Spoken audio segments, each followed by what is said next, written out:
But if we could, if you could put your questions in the chat, and then he's going to save some time afterward. So, feel free to put your questions in the chat or in the Q&A piece at the bottom of your screen. And then he's going to leave some time afterwards for some questions.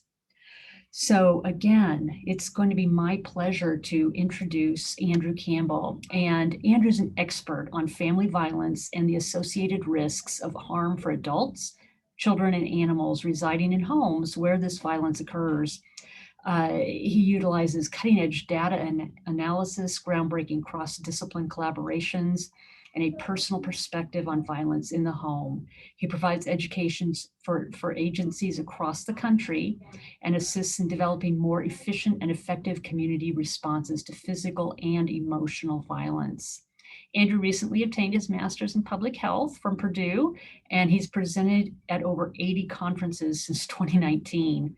His 11 major publications over the past 12 months include groundbreaking pandemic analysis cited by the CDC in their recommendations to reopen schools, the first paper in academic literature to tie pet abuse to an increased risk for responders to domestic violence, and his analysis of nearly 10,000 first responder reports and observations from the scene of domestic violence incidents. His book, Not Without My Pet, covering the pet piece of family violence, will be released this September, and I cannot wait.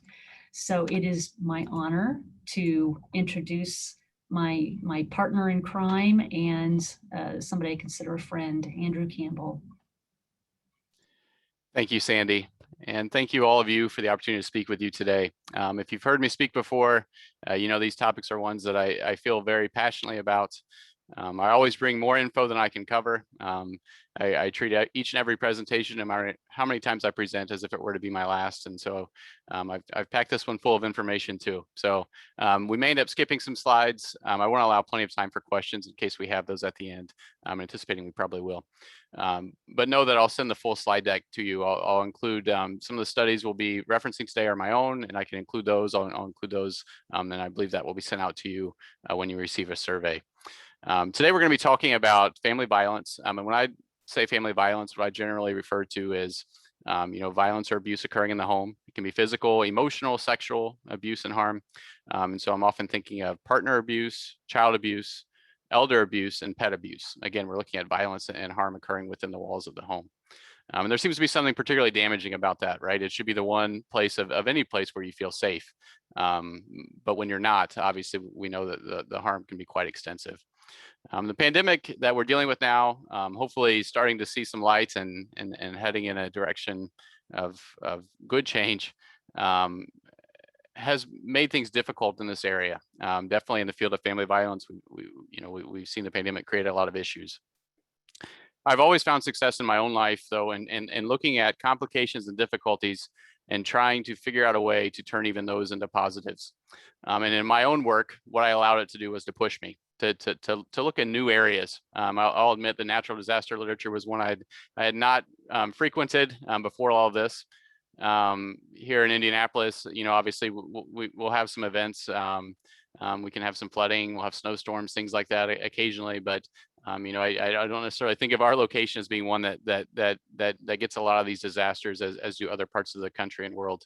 But as I got deeper into this literature, and as I'll explain why as we go on, I began to see real value even here in Indianapolis. So again, I appreciate the opportunity to speak with you today, and I'm hoping you find information useful, and something, at least even if it's just one thing, hopefully even more, but at least one thing that you can take away to help the families in your community. I often ask why family violence. I have the professional side. As I said, or Sandy said, I have a lot of publications and speak often in this area. But more than just business, it's also personal. So I grew up in a home where intimate partner violence occurred. At 14, I woke up to my mom screaming, crying on the floor. I helped her up to her feet and said, if you will not let my dad back in this home, I'll take care of you and my 6-year-old sister.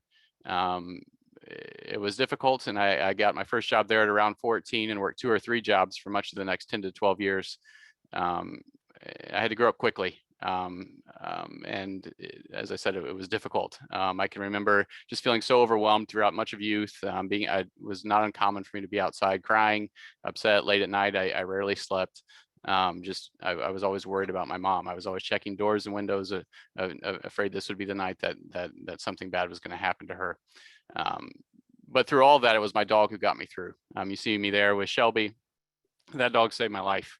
He never said a word, but he always was everything I needed to hear through all of the pain and the hard times. So you hear me talk about pets in pretty much every training I give, including today's, and that's a big part of why. Because if not for that dog, I don't know where I would be right now. I certainly wouldn't be here. I often wonder if I'd even be alive. Like I said, I would contemplate suicide many times throughout all the harm and stress, and it was always his still steady voice, his constant, the one constant I knew that kept me going. The reality of these issues and the emotional stress and harm that I experienced for that long period of time is that I have observable brain changes through MRI. We know that toxic stress can steal childhoods, as it did most of mine, or much of mine. But we sometimes forget that it shortens adult life too. And the reality that it's just so unfair. The harm that I experienced then, threatens to shorten my own time with my own children. It's just, again, it's something that had become too much to bear and think about. I was able to flip a switch and try to use that harm for good. So much of my healing comes from being able to share this message and advance this work. So again, I appreciate the opportunity to speak with you today. If you heard me speak last year or potentially earlier this year, I had great concern about what would happen to family violence incidents reporting pretty much across the board. When I started to see other countries take action to slow the pandemic, my fear was, what if in the US, if we do the same thing, I'm very worried about what will happen to family violence. I published this paper actually I think it was March. The date ended up being when it was finalized in April, but sharing some of those concerns. And I'll send this paper to you in case you have interest. You can also screenshot it. This is open access, so if you were to just Google that, you could download it completely for free right now. But in this paper, I shared a lot of those concerns. I gave talks on this specific paper last year. So for today, we're actually going to move past this onto the follow-up paper that I just published about a month ago or two. But I wanted to review a couple of concepts that came from this. One of my main concerns, again, this was early last year as I was watching what was happening in China when the lockdown procedures were occurring and the impact on family violence. One of my great concerns was the idea of, in public health, when we put too many of our eggs in one basket and not fully consider how it's going to affect other issues, great harm can be done. Now, please understand, I obviously take the virus and the pandemic very seriously. I understand that the actions that we had to take and the actions that we did take. My concern has not necessarily been that those actions weren't necessary, but more so that we didn't fully account for the impact they would have on these other issues. When we take the actions such as you see on the left there, and unfortunately, while they may slow the spread of the virus, they had an opposite impact on family violence, which is increased opportunity for it to occur. Schools, libraries, churches, all these are critical to many families. My own family, I enjoy going to the library with my kids. It's a fun place for them to go. Obviously, school and churches can be very important as well for mental health, on top of many other things. But when we think about families that are victimized by abuse or that suffer the type of harm and things we're talking about today, these institutions are often critical. I've heard many say, whether it be school, library, or church, that it's often the one reprieve from abuse.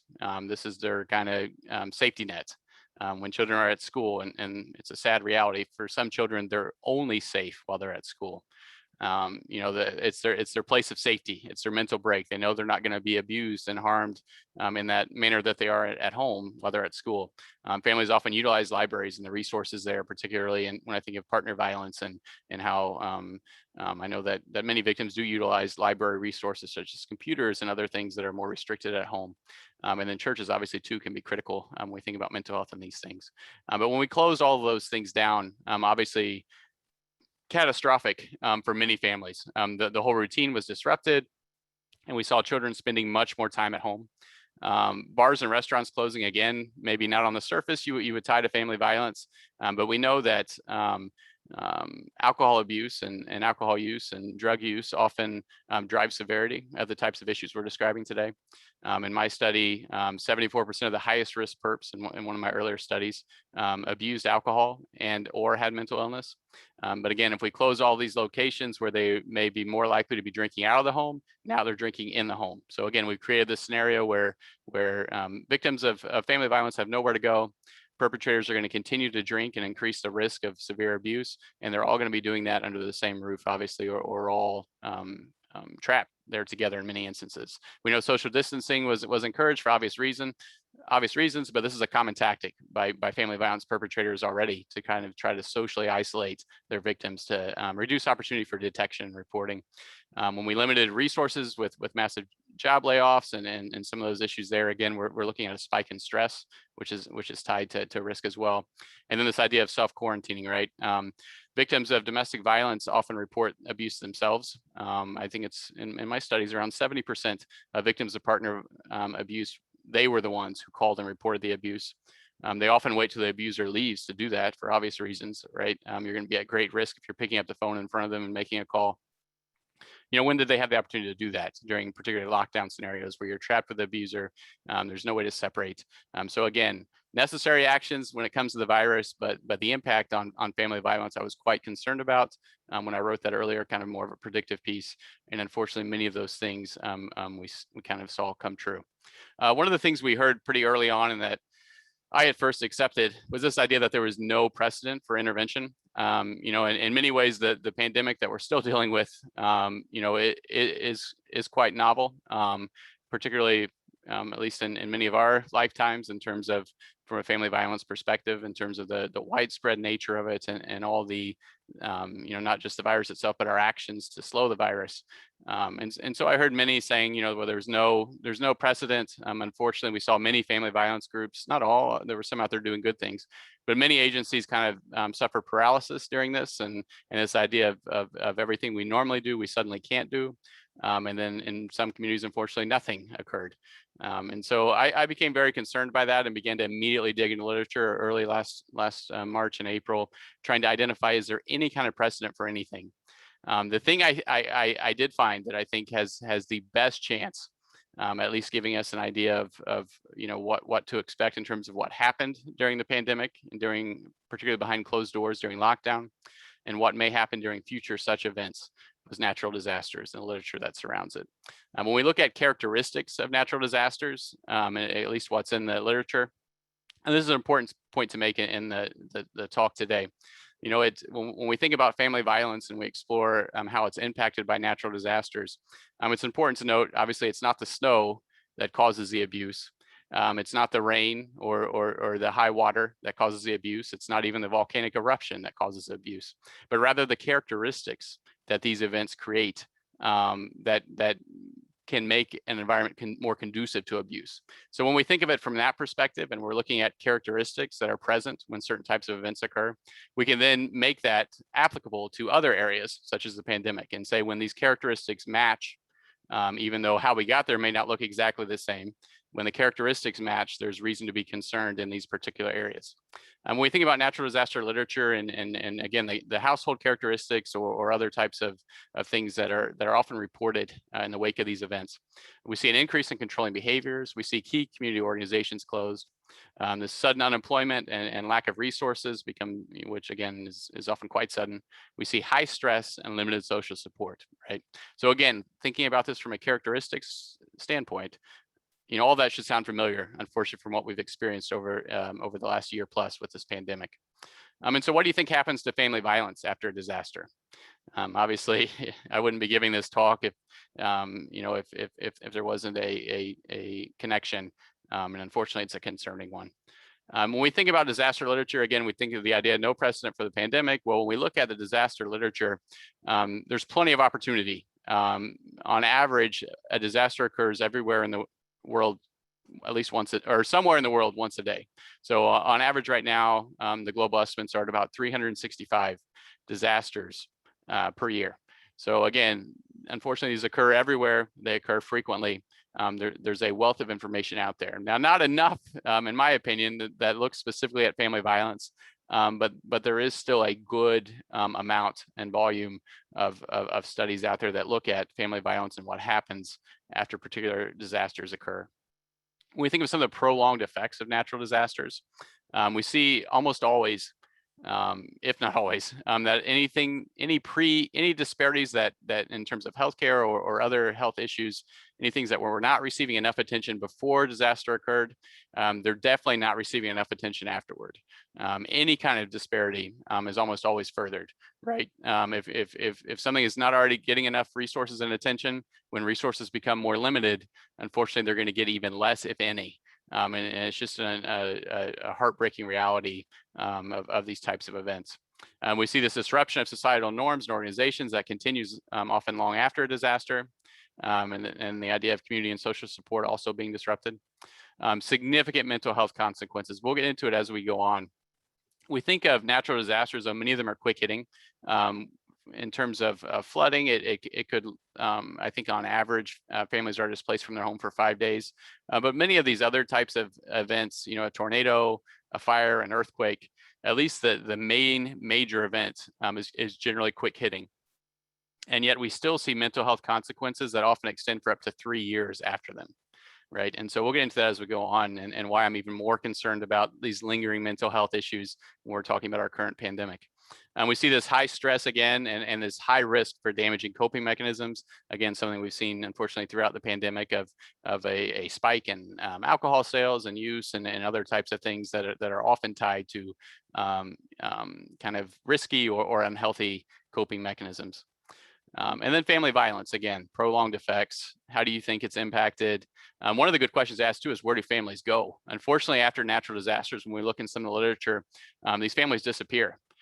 So again, we're worried about, anyone you're worried about before disaster or widespread crisis hits, it makes sense you should be extremely worried about them when disaster strikes. But the reality is, in some of these studies and estimates of family violence, I think they're undercounts because many of these families disappear. And so again, a vulnerable family, disaster strikes, they will actually flee the community, leave the community, potentially with the abuser. And as many of you know who work in this field, it can be difficult to get information shared just from county to county, let alone state to state, and thinking that way. So many of these families kind of fall off the map. And unfortunately, we've seen that sometimes too with this pandemic, with children not returning to school and things such as that. So again, the numbers I'm about to share, when we tie family violence to natural disasters, I think there's still an undercount, because I think many of these families just disappear and therefore would not be included in these numbers and counts. When we think about family violence, right, ideally we want to prevent it. We don't want it to happen. That's ideal. If it's going to happen, and it has happened, we want to at least catch it as early as possible. So we're thinking prevention, detection, and then if at the very least we want to effectively intervene, right? We want to break the cycle. We want to mitigate the harm. We want to effectively intervene. When we think of family violence and our actions in this manner, the reality is, unfortunately, we saw this to be the case in many areas of the country and around the world. Our plans are not disaster proof. Unfortunately, many of them missed the mark. And so all of these things that we had set in place and we're doing in many communities once this disaster and widespread crisis occurred, they began to fail. Again, we lost contact with many of these families. And not only was this the case in the pandemic, but in many communities, even though, again, I'm going to be sharing some alarming statistics around natural disasters and family violence, obviously, but we still rarely see family violence included in any kind of pre-disaster or post-disaster planning. Even knowing that the risk is great, again, we continue with these same types of plans in many areas of the country that, again, at a time when victims need us the most, they often fail, unfortunately. So here it is. I've kind of led up to it. Here's an alarming look at what happens to family violence after disaster. This is from my more recent paper of my 2 pandemic ones, which again, I'll send to you. And I think this paper that I wrote is collectively, it's the most unique look at this type of information that has been published. But you see a wide range there of different types of disasters. That's the other thing. We'll get into that as we move forward. It's not just a specific type of disaster, but rather all the different types of disasters. And again, I think that's what kind of should push us to say, well, maybe we should explore the characteristics that these in household environments that these disasters create to try to learn from them. But just alarming numbers. Many of these I had to go back and check multiple times just to make sure that was right. Particularly looking at, you're thinking of the Alabama earthquake there, about 3/4 of the way down, 600% increase in domestic violence. And you see these just alarming rates. It's almost impossible to find a study that records family violence pre and post disaster that doesn't show a significant increase. I mean, in all the data and information I found, I think I could only find one community that reported it. And even that comes with an asterisk. I'll share that example as we go on. But disaster, family violence almost always, if not always, increases after disaster. And so, I think it's important to connect those two dots. So disaster, widespread crisis leads to an increase in family violence. But there's also value in splitting that up and looking at specific types of disaster and how they may lead to increased abuse and violence. So again, I talked about, whether even if your community isn't one that sees a lot of these natural disasters, understanding the characteristics that the disasters create is important to draw parallels and correlations to future events. I just never want us to end up in the same situation where an event like the pandemic occurs and many communities and organizations say, well, there's no precedent. I think there's no excuse for that. I think we can find some help in looking at this literature. When we look at snowstorms in particular, and now I'm going to break down disasters by type specifically, the examples I'll provide. On average, or at least what we've seen recorded, we're looking at about 100% increase in family violence tied to snowstorms, blizzards, things such as that. When we're looking at earthquakes, we see it reported as great as 600% increase in family violence. And we're talking about hurricane type flooding, we're looking at 400% increase. So again, as I said, not only does it always increase, it usually increases significantly. And right, we're already worried about family violence. We're already worried, estimates of as much as 1 in 3 women, and 1 in 4 or 1 in 7 men suffering partner abuse during their lifetime. High rates of child abuse in many communities, and pet abuse, elder abuse, all those types of things. Already high, and then we throw in all of this, and we should be extremely concerned. What we're seeing right now, well, actually, I'll go through this first before I get into that. But when we look at the specific type of disaster, the key characteristics that I think that jump out that may contribute to this spike.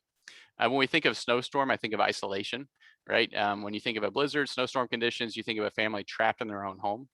They're usually stuck with whatever resources they already have. And again, they are cut off from the outside world.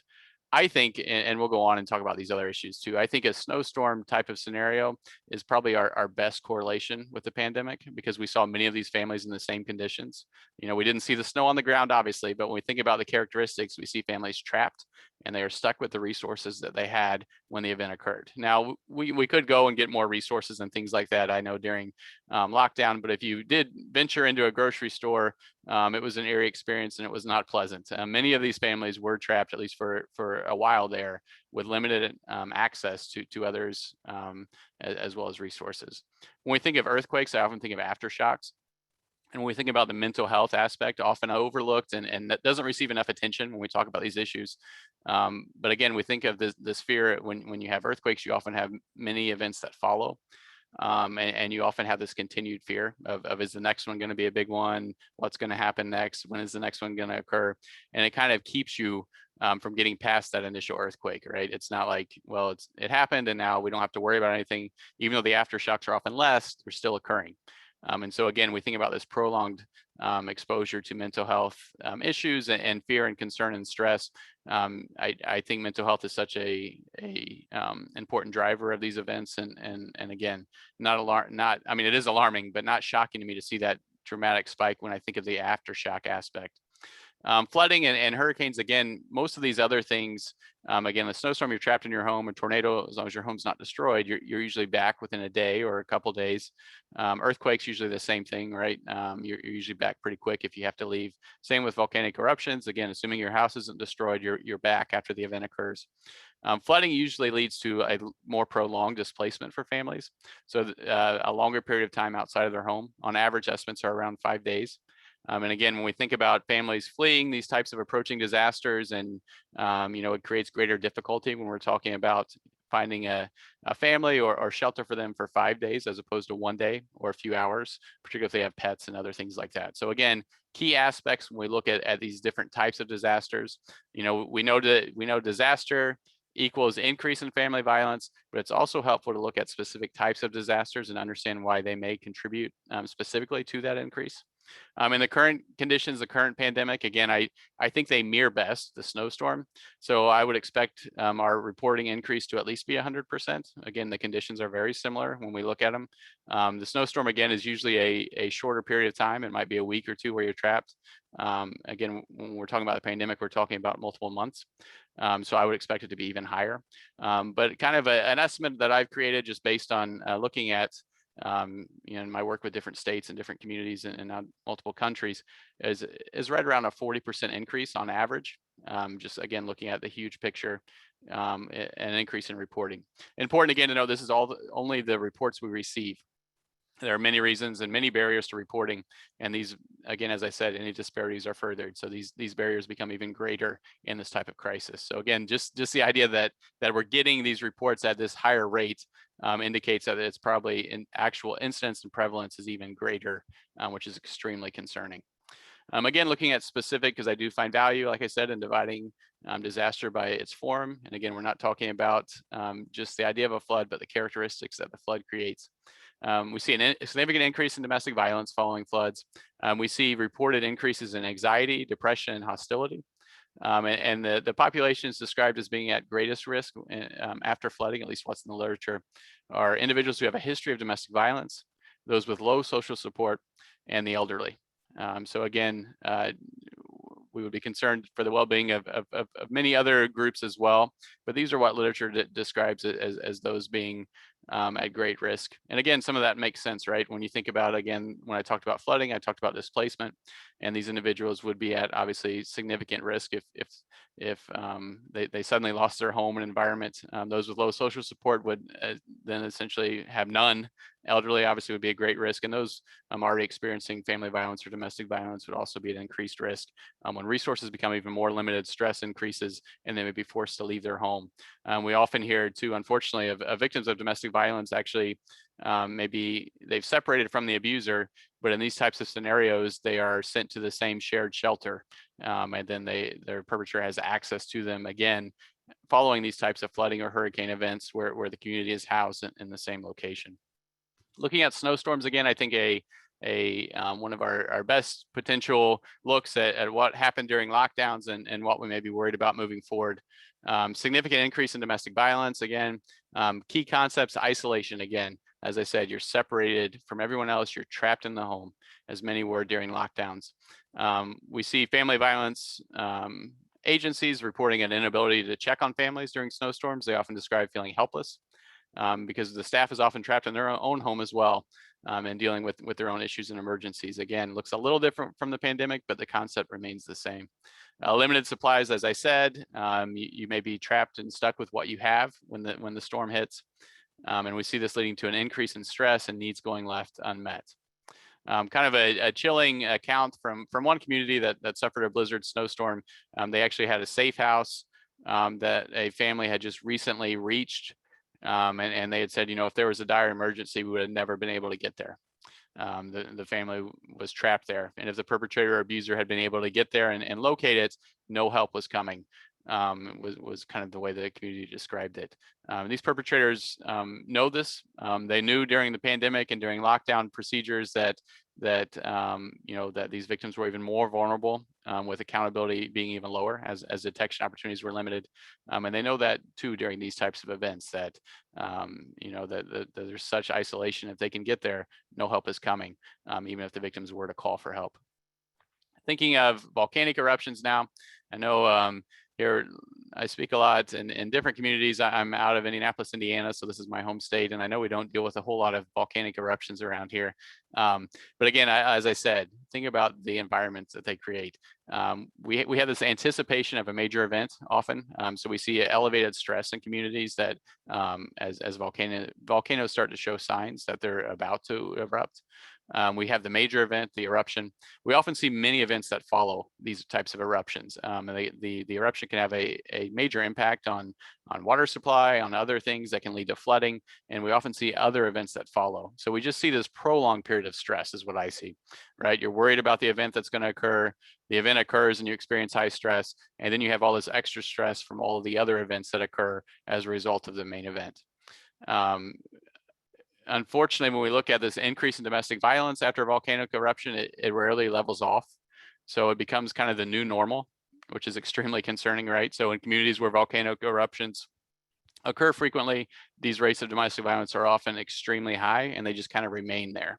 And again, that's concerning to me. We think of this prolonged exposure to stress, prolonged risk leading to this increase that, while in some communities, when we see other types of disaster, that they will eventually come back down. When we're thinking of volcanic eruption after this prolonged exposure of risk and concern, it's a new normal. These rates often stay that elevated. We see this consistent increase in reported PTSD, and that's not surprising to me. When we think about severe PTSD, it's often tied to prolonged periods of stress, prolonged periods of fearing for your life. Again, ties in this idea of a volcanic eruption being a prolonged event that's going to extend in terms of stress the days before the event, the day of the event, and many days after. And we see this overall decline in emotional well-being being reported. Here's some examples of what I'm describing. Here you see in Guatemala an event where advocates lined from the ground up to the top of the volcano to kind of draw attention to these issues. In this particular country, more than 600 women, they describe, were murdered just last year. And many of these cases are believed to be tied to domestic violence or partner abuse. Again, we see alarming rates often in many of these communities, with the spike often occurring around volcanic eruptions when those are present in the community. For all the reasons I've described, I would love to see, particularly when we think of the CDC describing natural disasters, severe weather related issues, family violence, it was something, but again, as I said, we never see it. We rarely see it in pre or post disaster planning. It's a huge mistake in my opinion, and we're missing some great opportunity there. There's an obvious need for greater attention to these issues all the time, but we still rarely see them included in, again, pre or post disaster planning.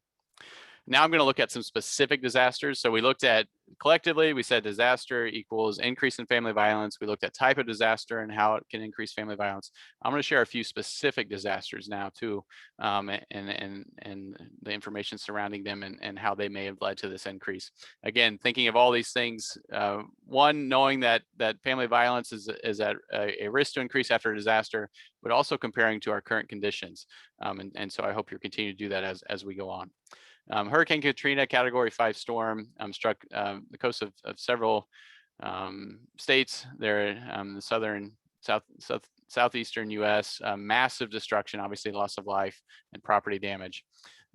Reported in terms of what was reported in the studies, a 98% increase in physical abuse among women in Mississippi. They're in the lower area of the state that was most affected, at least within that state, by the hurricane. And this remained for 6 months after. So again, we see this increase, and the increase kind of did stick around, unfortunately. In terms of physical abuse, at least what's reported, we didn't see an increase for men. Doesn't mean it didn't occur, it just means it wasn't reported.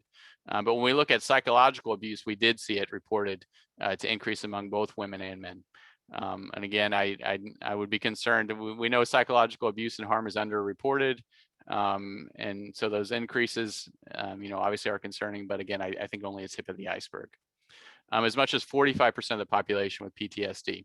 Again, when you tie severity of PTSD to how long you're going to fear for your life, extent of damage, extent of stress, exposure, things such as that, not shocking, unfortunately, to see that elevated number when we see an event that was quite traumatic, obviously, for so many. And again, we see it as an extended disruption, particularly in the New Orleans area and some other communities. This lasted for quite some time.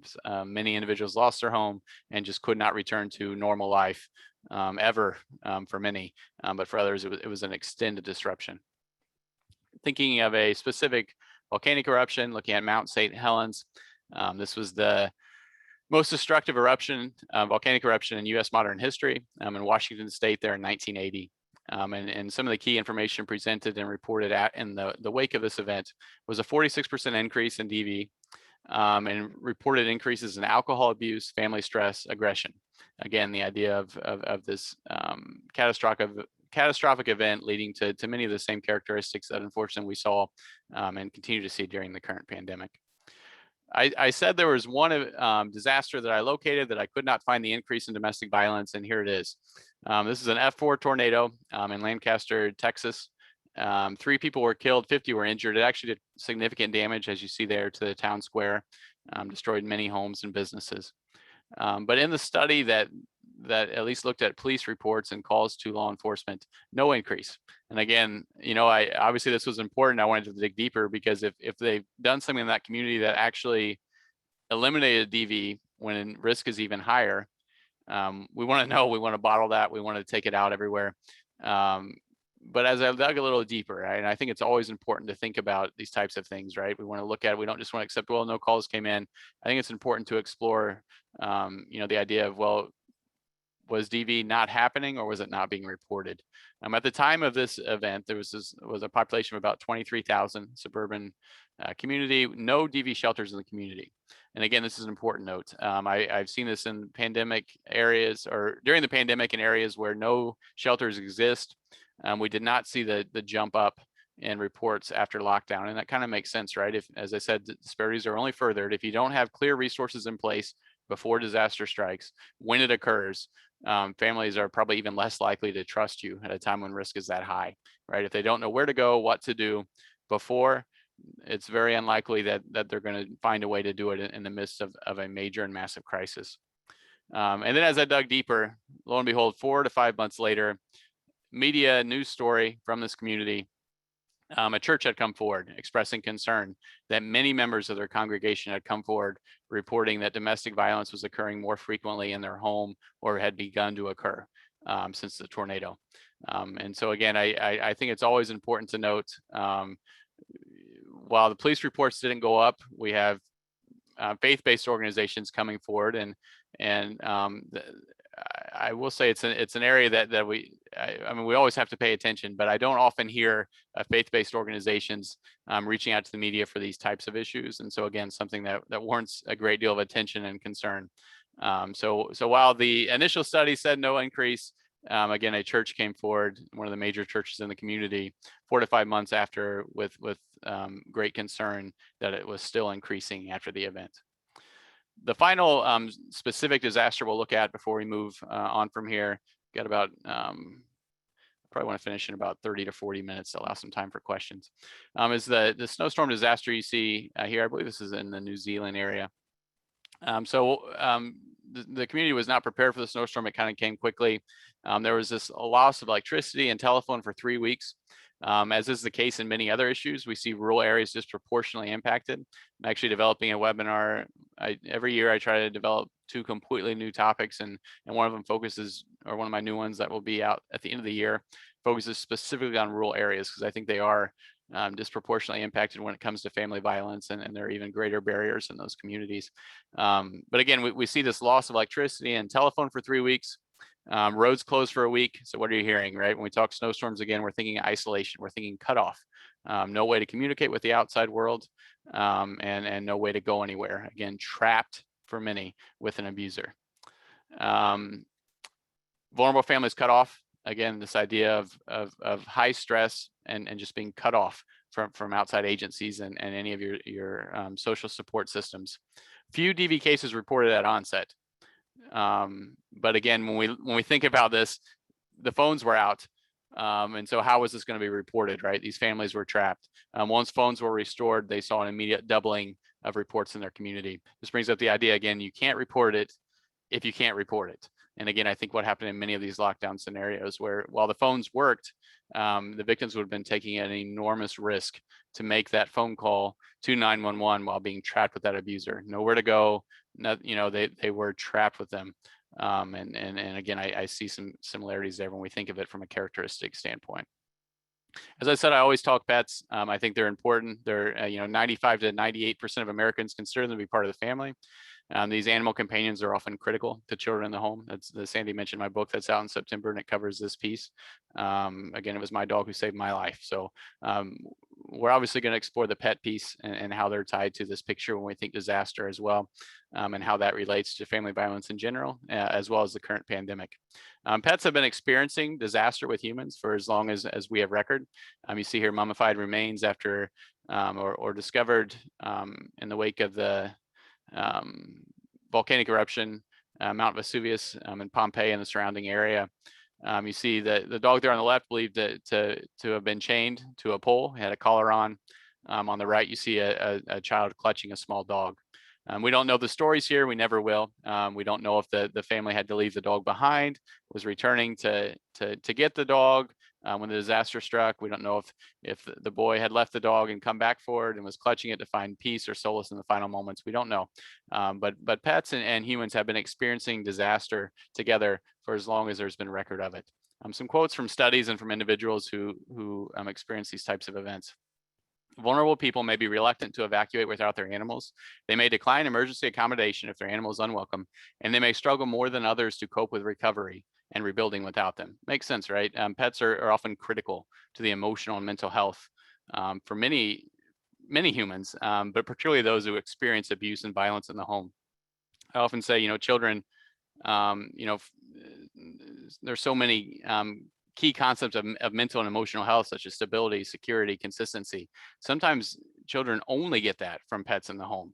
And so they're extremely dependent upon them. Given that more than half the population own pets, there's arguably more risk in not helping people to safely accommodate animals in their emergency plans. Again, the same thing I run into and I speak often with family violence. You can't best help humans if you aren't accounting for and helping their animal companions too. We think of the concept of attachment. We often think of children attached to a human adult caregiver. And that's kind of the way Bowlby presented it originally when we first saw this concept brought in and introduced into science and into the literature. But again, as I said, particularly when we're thinking about family violence scenarios, children are unlikely to securely attach to an abuser, a perpetrator of family violence. An adult victim of family violence may want to provide the emotional support, and often they probably do. They just may have nothing left to give, right? If you have so much being taken from you, and it's just another heartbreaking reality in these homes, and it causes the caregiver great stress and harm too, emotionally, to know that they simply have nothing left to give. They've had so much taken from them. We often see children in these homes strongly attaching to animals. When we think about attachment and what is considered attachment, we're looking at psychological security, and we're looking at what attachment figures provide, proximity maintenance, they're available, and the individual searches for them when they need something. It's a safe haven, a feeling of security and safety, a secure base that can allow individuals to build confidence, and it's something, a force that is reliable. And then there's separation distress. So when there's separation from this individual, it's upsetting and causes stress. And again, so when we think about the key concepts of attachment, not a stretch at all. And there's some good papers out there in research that's starting to lock in on this idea of animal attachment also being present in these homes. And particularly, again, homes impacted by abuse, children may be more likely to securely attach to animals in the home. An example from a tornado, and I believe this is Texas, Rio Vista, I believe is Texas, where an individual, he survived, but I know that there were multiple buildings on his property that were destroyed. And you imagine the idea of this powerful tornado coming through. I believe you could actually see it out his window. And so he took the extra effort to secure himself to his bed, but then used his hands instead of holding onto something or clutching it. He used those hands to hold his 4 chihuahuas. And so again, we see this of a real event, right? When crisis disaster strikes, humans don't simply often forget about their pets, but they become a need to be protected as well. Same thing in family violence again, right? If we think about fleeing a violent or abusive home, if you're not able to bring your pets with you, if pets aren't going to be included in the safety plan, it's going to be very hard for you just to leave them behind. It'd be, for instance, this man just leaving his dogs out to fend for themselves with the tornado. right? You know, and in the interview, I actually watched a TV interview of this guy too, and you know, he said, you know, that was obviously never an option. These dogs were his, and they were going with him, and they were staying with him. When we think further about pets and natural disasters, we know that humans often risk their life to save them. It's a key motivator if there's a safety plan possible, right? If there's no plans to protect pets from the disaster, then people won't leave. They're not going to flee a disaster, even not knowing the extent or damage or risk, if they can't bring their animals. We see this commonly coming up. Now, if that's flipped and we are able to protect pets, we can turn it to a protective factor and say, well, you know, if your pet's going to be at great risk from this disaster, and I'll continue to make the comparison, and we'll go on, or I'll say it again as we go on further, of comparing family violence perpetrators to disasters, because they are a disaster often, and in terms of the harm that they create within the home, right? But if we are able to account for pets in our safety planning, we can say your pet is not safe in that home. We know risk for abuse and things like that in a home where family violence occurs is high. And then you can often use that to help encourage them to seek shelter. Same thing with natural disasters. If we have a safety plan in place for pets, we can say your pet's not safe there with the approaching disaster. You know, even if not for yourself, think about doing this for your pet, getting them out of the home and getting them to safety. And as I said, many studies show people will not leave if a pet can't come too. A tornado, a hurricane, doesn't matter what's approaching. If I can't bring my dogs or cats or whatever the animal may be, I'm not coming. Nearly 10% of all flood-related fatalities in the time period you see there in Australia from an extended time period resulted from attempts to save a pet. And this is even if it wasn't their own. We see responders risking their lives to save animals they've never met. So again, we see 1 in 10 of all deaths related in some way to trying to save a pet when it comes to flooding there in Australia. Further, a study indicates 80% of Americans would risk their life to save a pet. Again, many of them do, choosing not to flee a disaster if there's not a clear safety plan in place for that animal. And again, they are likely to return. I know of many instances, and this after, and we'll get to it, after Hurricane Katrina, the Pets Act has helped to provide some security for animals during disaster. But particularly before Katrina, there are many instances and stories of families you know, fleeing, not having a plan in place for pets or in the community, so they had to leave the pet behind, and actually returning to face the disaster. I can think of several accounts of that. We often see, I think of one in particular of a family fleeing a hurricane where the parents noted how upset the children were about having to leave their animals behind, and they actually returned to danger to wait the storm out with the pet in the home. And we see that to be the same with family violence, right? I know of many instances of individuals who couldn't bring their pet with them to a domestic violence shelter, and actually fleeing the shelter and going back home just because they were so worried about what was happening to the pet. Even though they were safe, their pet wasn't. And so again, the pet is such an important part of them. They couldn't get by without knowing what was happening to them. As I said, this concept several times, that the humans will risk their lives. And again, pre-Katrina in particular, the safety of pets was the greatest barrier to families evacuating a natural disaster in many studies and accounts. Same thing is reported often in family violence. A recent survey found that 90% of victims of partner violence said that just a safe place to bring their pets would make leaving easier. That being said, only 20% of US shelters currently allow pets on site. So again, it was the greatest barrier for natural disasters for a long time, and it remains the greatest barrier in many ways, or at least one of the greatest barriers for families fleeing domestic violence to date. A sad but a real example that, again, as I said, unfortunately after Hurricane Katrina, well, fortunately things changed, but it's unfortunate what caused that change. Forced separation from a pet during an evacuation can produce the same grief reaction as the death of a close human friend or family member. Again, as I said, particularly for children, you know, these pets may be their best chance at a strong attachment, whether they're fleeing a home or taken out of a home, whether it be for child abuse, domestic violence, whatever the case may be. They have to leave that pet behind. The emotional damage is going to be significant, right? At the very time they need that mental health and support, we're taking it away from them. This is the case of Snowball in New Orleans. In this particular instance, a 14-year-old boy had been separated from his family through all the chaos that was occurring. There were buses set up to evacuate, I believe, to the Superdome, to the football stadium there, where they were taking a lot of people. There was no plan for pets. So the child, scared, all he had left was his dog. Again, he'd been separated from the rest of his family. gets to the bus, they take the dog from him. Many people had recorded it and were taking pictures and ended up getting local or national news coverage on CBS or whatever the station affiliate would be. But just heartbreaking. The child was taken on the bus and the dog was taken from him. I don't know. It's unknown what happened to either. There were several stories, particularly with a push after this news story of trying to find the boy and the dog to find out had they been reunited, what happened. At one point they thought they had located Snowball, but there's never been any location of either. So we do not know what happened to either. But again, it just speaks to the importance. I see the correlation here. When we think disaster, we think family violence, right? Children are so dependent on those animals. We cannot separate them at the time they need them the most. When we do see this separation, we see this increased risk for depression, anxiety, PTSD, both now and prolonged in the future. When I lost my dog, it felt like a piece of my soul had been wrenched from me. I don't know how else to say it. It took 10 years before I could even look at a picture of him. And he was protected in a safe relationship, but I was so dependent on him to get by. And he had been so much to me for so long. The emotion is so strong.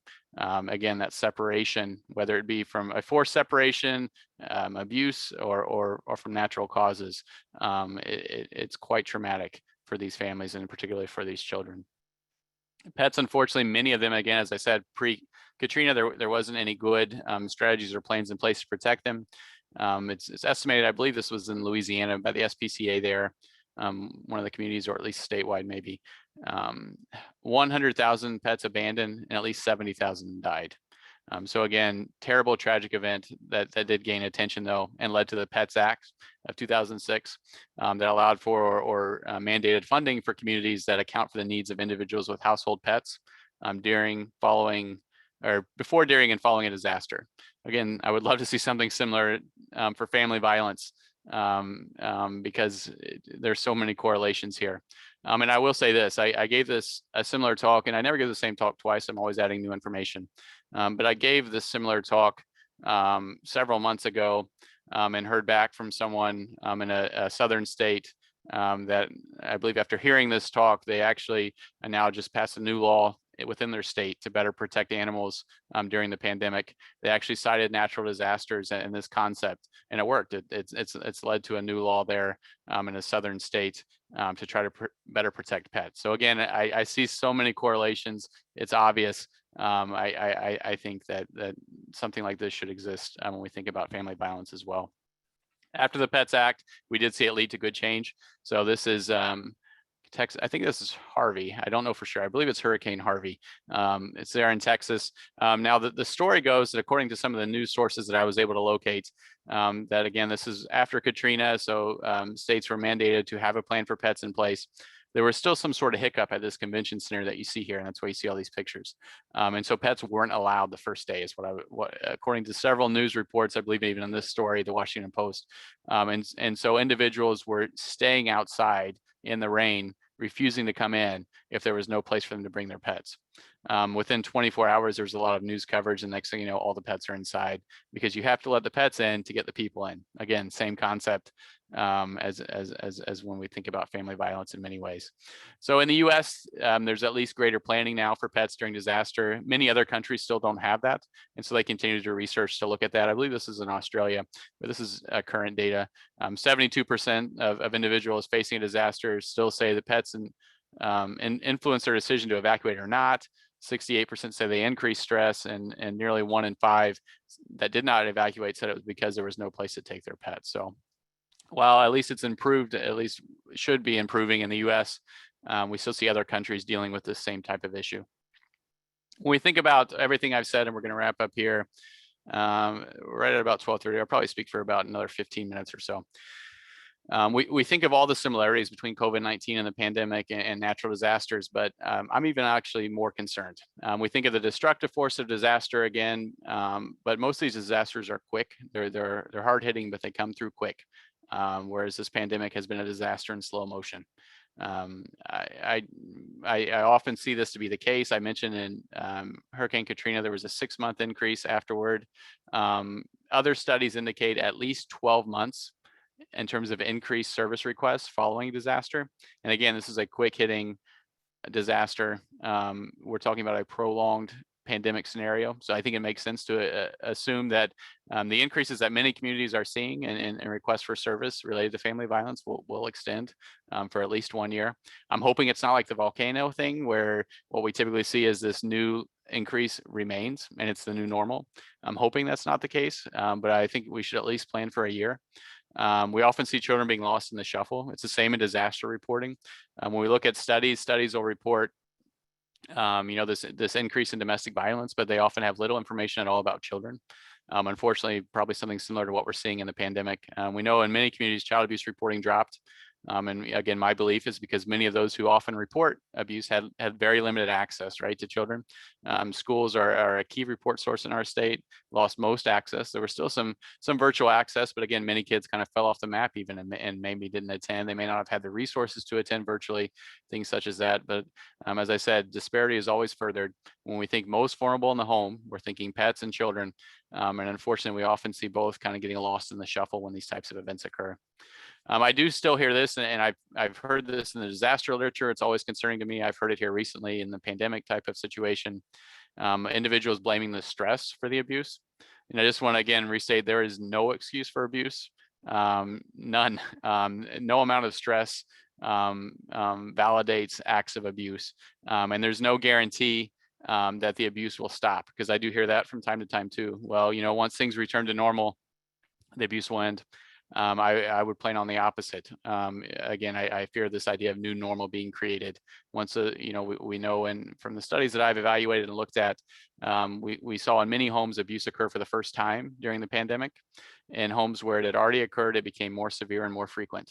And again, abuse often follows that pattern. Without effective intervention, it becomes more severe and more frequent. There's no reason to believe once that ball is rolling that it won't stop, unfortunately. When we think of some key differences, again, we look at natural disaster. We know that house on the left needs help. Harder to tell on the right, that this house has suffered significant family violence and abuse throughout the pandemic.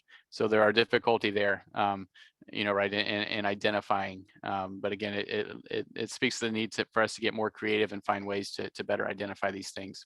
I also make the comparison again, and we know a family violence perpetrator can be female too. They can be male or female. We see violence between same-sex relationships. I know it covers all of those types of aspects.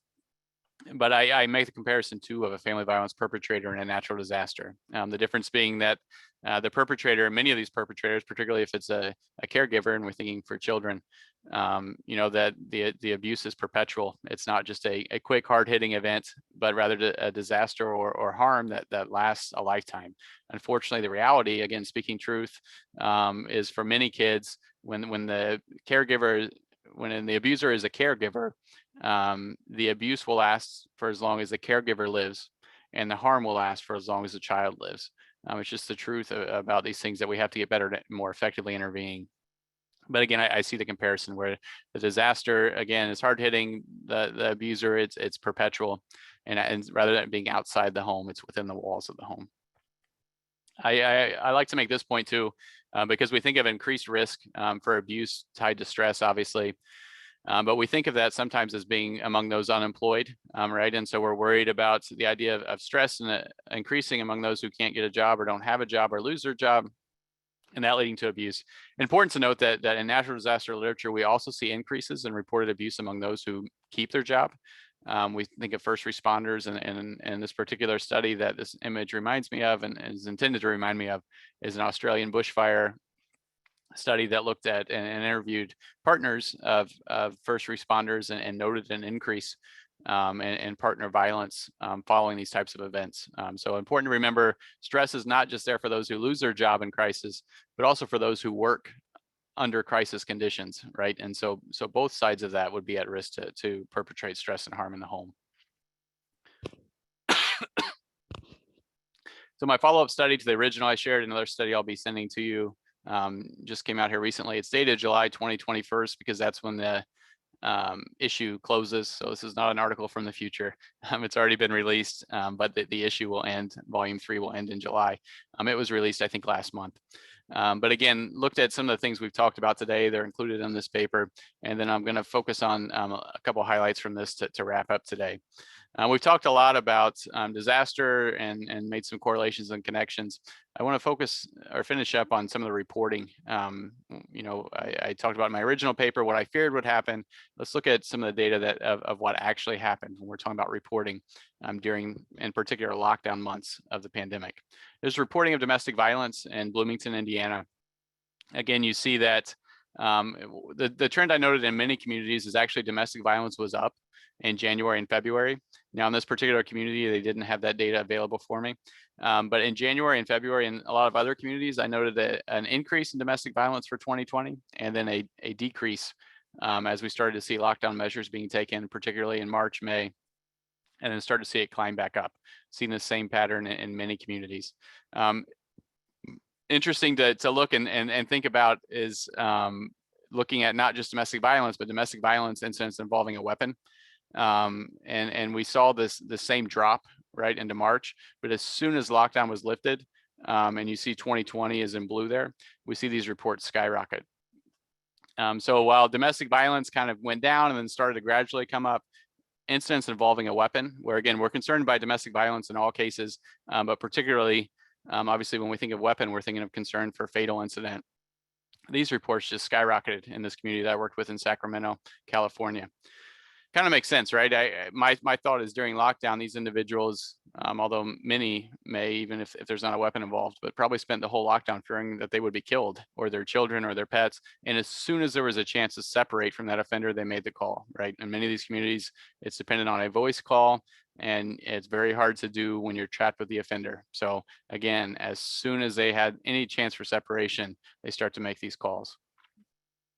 For sake of time, I'm going to skip through some of this and I'm just going to send them as part of the slides. But then we look at, and they're also included in that study that I'll share too. But we look at child abuse, again, I noted a concern that we would see a decrease in reports. And again, if a decrease in reports means a decrease in incidence and prevalence, we're all for it. But my concern is not that it stopped at a time risk was highest, but that it just simply wasn't being detected and reported. We see the key reporters there for child abuse, typically in the US, and these are substantiated reports of child abuse across America. And again, many of these individuals had limited access during the pandemic. We see the same dip when we look at reports of child maltreatment for Indiana Department of Child Services for the 2019 in blue and 2020 in orange, right? We see again reports elevated to start the year, and then we see the same dip that almost mirrors the DV dip that I described moments ago, right? We're concerned. I wish I could look at that and say abuse didn't occur during the lockdown, but again, when detection options were limited, when opportunity was greatest, it makes no sense that abuse would go away. I'm gonna get a quick drink here.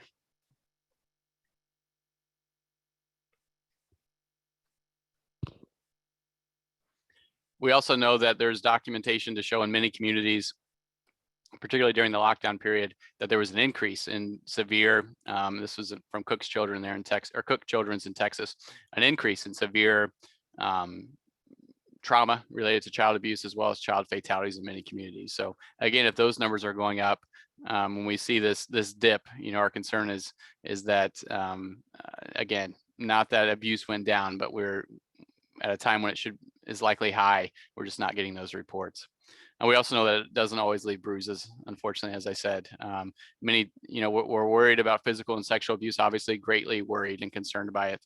But the reality is too, while sometimes our, fractures and bruises can heal and fade, but these emotional injuries do not go away. For many children, outside of effective intervention, they create lifelong issues. So again, we think of the many kids, and as I said, after disaster, I think the same thing during the pandemic. Unfortunately, we often see children falling through the cracks. And while DV reports may start to go back up, and in some communities, child abuse reports have gone back up, but my fear is that we're going to miss so many, or are missing so many. While DV and child abuse both dipped during the lockdown measures, not the case with animal abuse reporting, which again is an important thing to note, given that the interrelated and interconnectedness of these issues, and knowing what I often say is, you can't best help an adult or child in the home if you're not also helping the animal companion that they rely so heavily on, that as part of the family. But again, important to note, while we saw that dip, and this is out of New Mexico and a community that I work with as well, we did not see the same dip in animal abuse reporting. And now we're going to get to why that is. As I said, we know there's overlap. If you're familiar with my project, with Prevent Child Abuse Indiana and mapping some of these issues, even controlling for population, we see pretty compelling spatial distributions of where DV is occurring in animal incidents. You see here in multiple communities across our state, and we've looked at several others as well. But again, when, you know, in cases of the pandemic and other disasters, if your numbers on the left drop off through pandemic conditions, your numbers on the right may continue to come in. And in many cases, may be your best opportunity to detect harm to both animals and humans in these homes. More than just dots on a map, these are, I try to do it and pull it back so it doesn't reveal households and addresses and things such as that. But these are occurring in the same home. These are in the same households where you see the DV calls followed by the animal calls. And then you see the animal calls followed by the DV calls. So again, we see these occurring in the same homes as well. One of the key differences in why I think we didn't see the dip in animal abuse reporting is where the reports come from. I already talked about children. Child abuse reports are often coming from professionals in the community that work with children.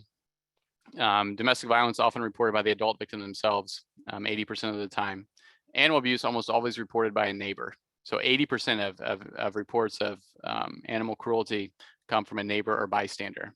So again, when we think about lockdown conditions, while they made it difficult for outside professionals to detect child abuse, while adult victims of DV had limited opportunity to separate to make a call, neighbors were more likely to be in their home and probably had just as good of an opportunity to detect animal abuse. So again, knowing and viewing these three as a team, and again, I have a female picture there as the adult, but it can be a male as well, obviously. Viewing these three as a team and knowing that you can't best help any of them if you're not helping all of them.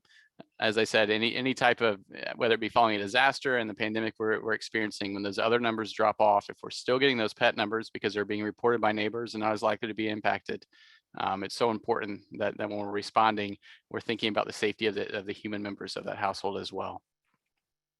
I'm going to skip through this again for sake of time. As I said, I always pack more information than we can cover, but that way I can share extra slides with you when I send this to you. I want to wrap up with some ideas for intervention. One of the things I always talk about and continue to, because I think it's so important, is if we've learned anything from this pandemic, and we should have learned many things, but one of the major things is our need to expand. You know, it's not exactly like family violence is going away and we already had this under control before all of this struck. No reason to be exclusive in terms of organizations and community partners that we reach out to. When lockdown conditions were created, as I said, schools closed, churches, libraries, many common and important report sources had limited access. It was time to start thinking about who was out in the community still. We see postal workers, home repair, garbage collectors, food pickup, food delivery. All of these individuals were still out in communities even during lockdown conditions. They're often can be players too after disasters in many ways, and in different aspects such as that. What I often recommend is even just a simple index card or something like that you can reach out to these organizations and saying, hey, at a time when risk for abuse is very high, if you know, the card can be simple and just say, if you see this, report it to here. Many of these agencies are likely to be willing to. I know, and just at least in some of the communities that I've heard back from, that there was, you know, once these organizations that someone reached out to them and voiced this need, that they were more than happy and willing. Many of these individuals are in these household communities every day, and they may already have households or homes that they're worried about and just not know what to do or how to report it. So again, it makes sense, right, to reach out. Also, neighbors are a big one. As I said, they report 80% of animal cruelty, but only 8% of domestic violence. So again, opening this door, making sure neighbors feel safe reporting abuse of their neighbors, particularly in times of lockdown and during disaster, when risk may be even higher. Other ideas and things I think were important to consider is space became a major concern. Shelters became very full very quickly, especially considering the conditions of the pandemic that you know, required social distancing. So many shelters were already full or almost full and had to operate under limited capacity. Meanwhile, hotels sat empty, and they do after disaster too as well. Awesome opportunity for partnerships there with family violence organizations to try to find ways for families to be able to, or victims to safely flee a dangerous home environment and be able to social distance and obviously Their safety is paramount, so we want to make sure it's done anonymously and their location is a secret. But would have been a great thing to do. Many communities, or some at least, started doing this toward the end of the lockdown, but something again to think about and keep in mind in the future. Another idea that I've heard several ideas. I've heard finding ways to reach these victims again when they're trapped in these scenarios. One victim noted, that the only thing she was able to do was get the mail, that the abuser allowed her to leave the home to get the mail. And that if she had had something that she could have put on the mailbox that signaled the mail carrier to call for help, that she might have been able to do that. Organizations have put their ads on pizza boxes and things such as that were still going into the homes just to make that number and information available. Again, finding creative ways to reach these individuals. A huge one is the barrier that voice calls are in these types of scenarios, right? Both after the pandemic and after a disaster where victims are trapped with the abuser for an extended period of time. Very unsafe to make a voice call in that scenario. Texting options are critical, and many communities are starting to explore that more and make those more available. I think it could reduce a major barrier, which is the risk of trying to report abuse when you're literally trapped with the abuser. Very dangerous to do that, particularly when you're required to make a vocal voice call. The last area I want to focus on before finishing up and allowing some time for questions, I've talked about it often, the importance of better partnerships between human welfare and animal welfare organizations. This pet bond is so critical. The child pet bond is so critical. It's critical to the adults too, but particularly for these children. We talk about all the harmful effects of stress. Cortisol is the hormone our body releases to restore homeostasis. So our stress response creates an increased heart rate, elevated blood pressure. Cortisol is released throughout our body to bring us back down. For many of these kids living in homes where violence and abuse occurs, their stress response is constantly firing. They're constantly having cortisol pumped through the blood. We also see this obviously in the wake of disasters, throughout probably lockdown conditions in the pandemic, this extensive amount of exposure to the stress hormone. And it causes great damage. It causes physiological damage to our bodies. That's what causes damage, observable damage, as I said, to my brain, and it can cause significant damage to other parts of our bodies as well. Studies indicate that the presence of a pet dog is a significant buffer to this harm. Obviously, I was still harmed. It doesn't mean you're not still going to feel the effects, but it can be a significant buffer. The pet dogs have been shown to be a better buffer for children to this stress and in particular cortisol levels than even the child's own caregivers, which I think is pretty powerful. Other studies have showed that dogs are better buffers to stress for women than their best girlfriend, and to adults in general than their friends as well. So in other words, studies continue to find dogs are awesome, as are other forms of pets and other animals. But again, a significant buffer to these harmful effects of stress and the harm. And again, speaks to the importance. We want to protect these animals because the animals deserve to be protected too.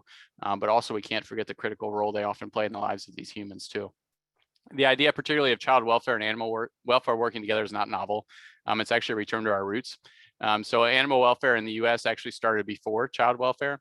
In 1866, we saw Henry Bergh start the Society for the, I didn't see it, I wasn't there for that, but it happened. Henry Bergh started the Society for the Prevention of Cruelty to Animals in 1866. It wouldn't be, I think, till 8 years later, 1874, that the Society for the Prevention of Cruelty to Children was created there in New York. So again, dedicated efforts to protect animals, at least in terms of organizational, predated those to protect children, but they were a combined effort as Henry Bergh worked with Etta Wheeler to create this organization. So again, the idea of child welfare, pet, animal welfare working together, not novel. It's a return to our roots. We started there because it made sense to start there. Over time, we've separated, but we have to find a way to get back. And now may be a great time to do that, particularly during the lockdown. We saw many animal shelters emptied, right? People were kind of forced and trapped in their homes and without human interaction. We saw many more adopting animals.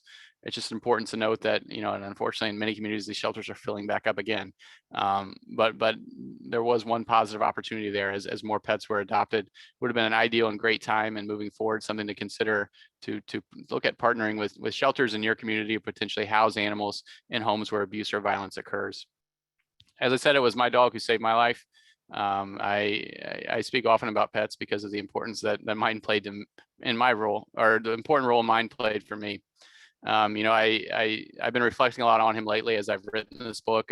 My book comes out in September, and for the first time, really get into in a lot more detail my own personal story. And it's just hard to put into words what this dog did for me. And I don't know if I'll ever fully understand it. I still remember the last walk, and that was kind of my escape throughout youth and through childhood, all the stress and harm. I'd just go on a walk with him. We'd get away. At this time, there was just cornfields around the house. And we just walked there together. And that was like the one time that I just felt like I could let go and be myself. And that was so critical to my emotional, mental health. I remember the last day, as I said, he was 17 and his legs gave out on our last walk.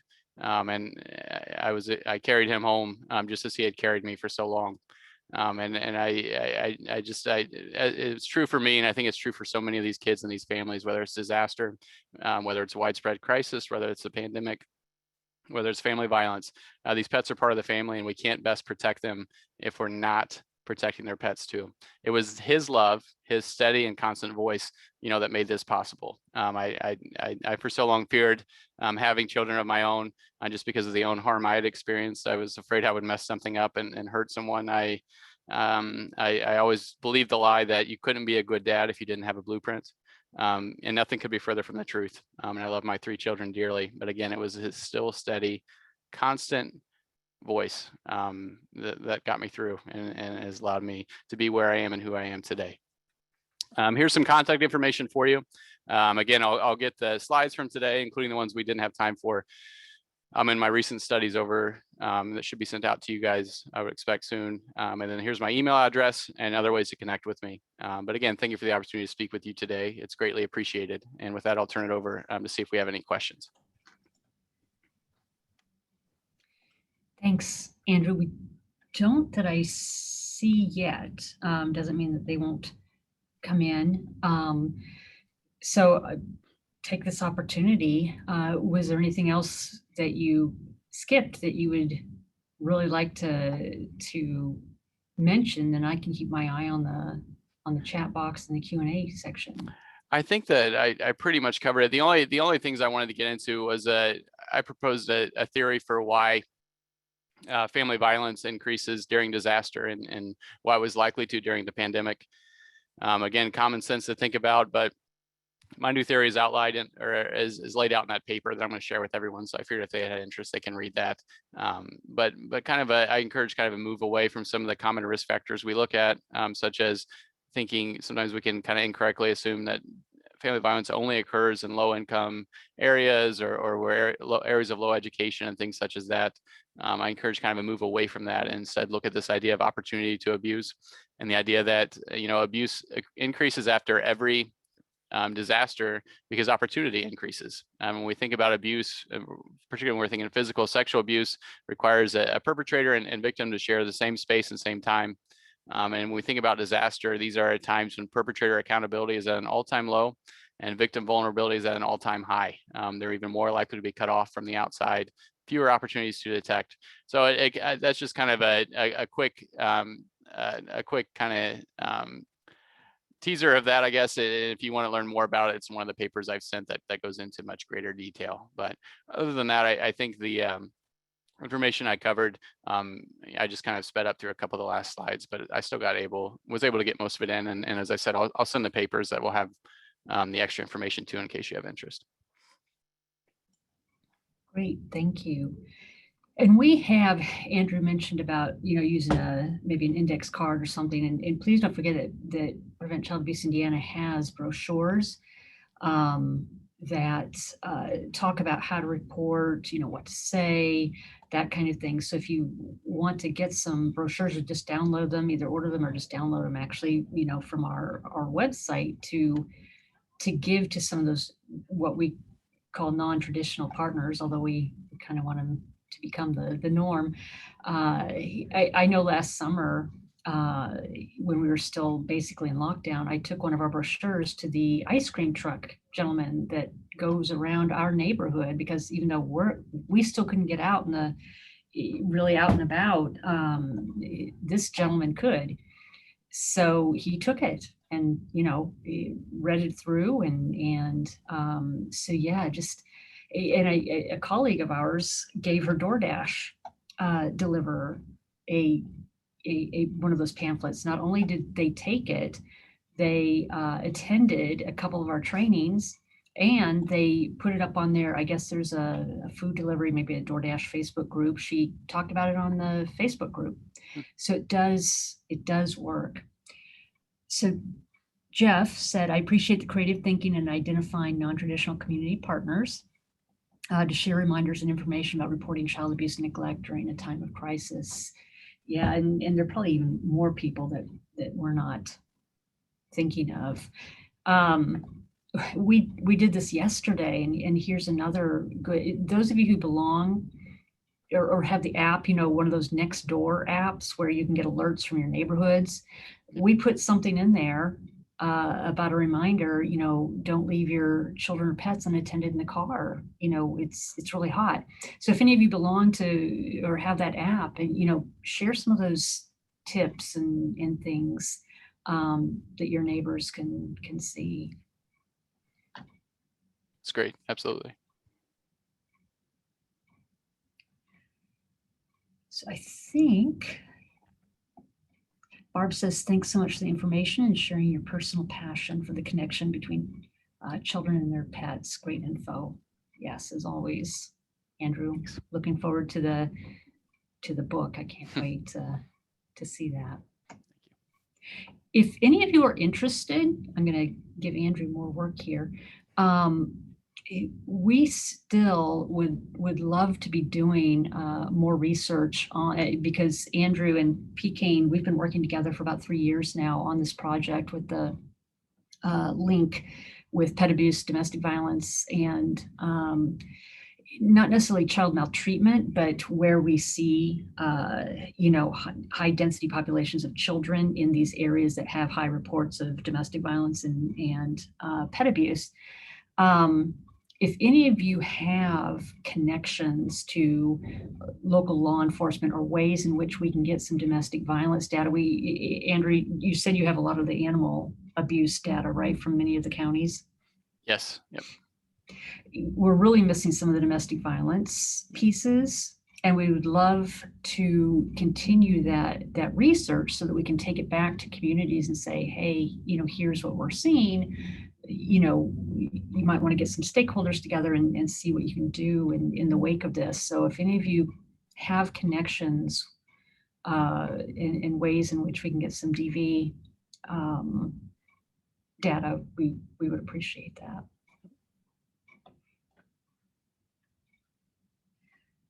So I think that's it. Just some gratitude, but I guess you must have covered it really well, Andrew. Well, I appreciate the opportunity, and I'll like I said, I'll get those studies in case anyone has interest.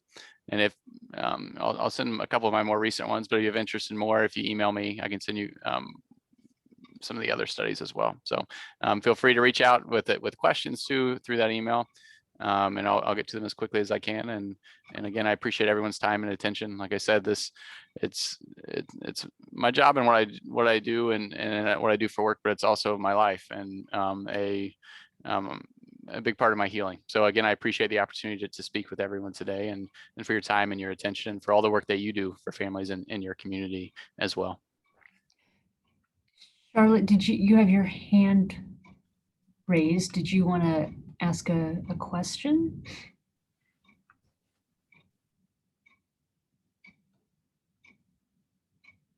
Okay, just want to make sure that we didn't miss anybody. So we got a lot of thank yous. And Andrew, as you can see, shared his contact information. So if you have, questions that you'd like to reach out to him about, but I think we're good. We'll stay on for a few minutes though, if that's okay. And we'll go ahead and stop recording. But thank you all so much